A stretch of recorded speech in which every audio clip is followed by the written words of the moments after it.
Krystal, what are you taking a look at? There is a huge fight brewing as we speak that you definitely have a stake in, but probably do not even know about. UPS workers, organized by the Teamsters, are voting right now on a strike authorization.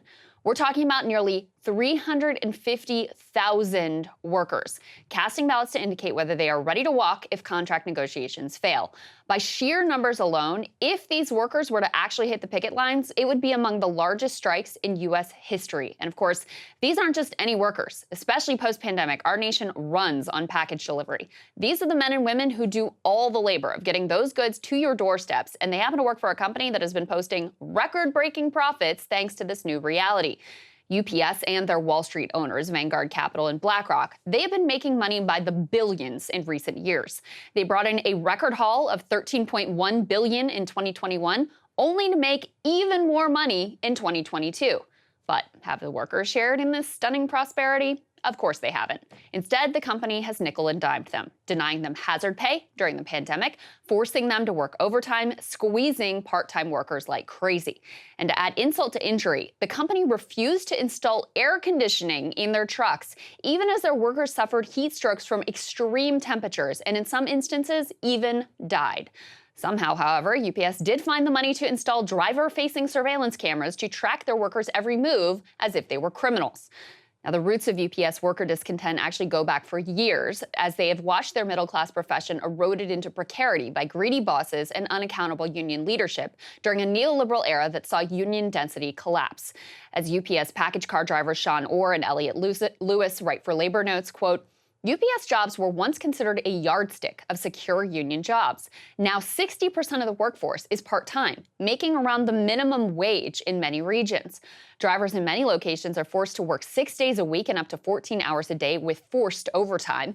Managers follow drivers in personal vehicles and relentlessly harass workers to scare us into working faster. Many rank-and-file union members were outraged during the last contract negotiation when a concessionary contract that they had actually voted down was nonetheless forced upon them. Among other issues, that contract created a two-tier system, a common tactic deployed by companies and agreed to by union bosses who were too cozy with the boss class, which allows new workers to be paid less and seeks to break the union's greatest strength, that would be solidarity. Now, this time around, workers just elected a new reformist union president, Sean O'Brien, who ran explicitly on taking a tough stance with UPS and striking if necessary. And with a tight labor market, the workers go into the negotiations with quite a bit of leverage. UPS and their Wall Street owners would be hammered by a strike. And at the moment, for many of their workers, the company actually needs them more than they need the company. The UPS Teamster contract, literally the largest private union contract in the entire country, that is set to expire at the end of July. A yes vote on the strike authorization, which is expected, would make it very likely that if that period passes with no contract, UPS package delivery will grind to a halt. Now, the mainstream press is starting to cover the negotiations, and their framing should serve as a reminder of what these workers are actually up against. You'll recall that during the rail worker negotiation, corporate press articles routinely took the side of capital. The framing of nearly every article asserted that workers were risking economic calamity, rather than explaining how corporations were willing to risk a catastrophe in service of their greed and desire to prevent their workers from having basic rights like paid sick days. Here is CNN's coverage of the looming UPS strike with very similar framing. Their headline, quote, "A massive UPS strike could devastate the economy, could be just 8 weeks away." Rather than lead with how workers have been screwed while UPS makes money hand over fist, actually they don't quote a single worker in the entire piece, they start their piece by lamenting the plight of retailers. The strike, if it happens, couldn't come at a worse time, they say, for retailers stocking up for back-to-school shopping season and preparing for the end-of-year holidays.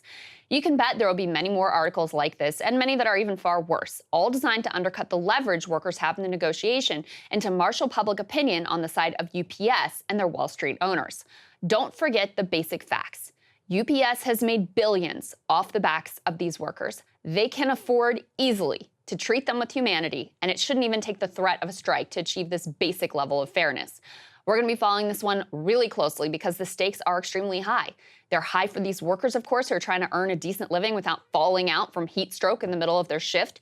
They are high for an economy, which is fragile and just overcoming supply chain issues already. And the stakes are very high for all workers and the labor movement writ large, because the only reason these workers are in a position to push for more at all is their union.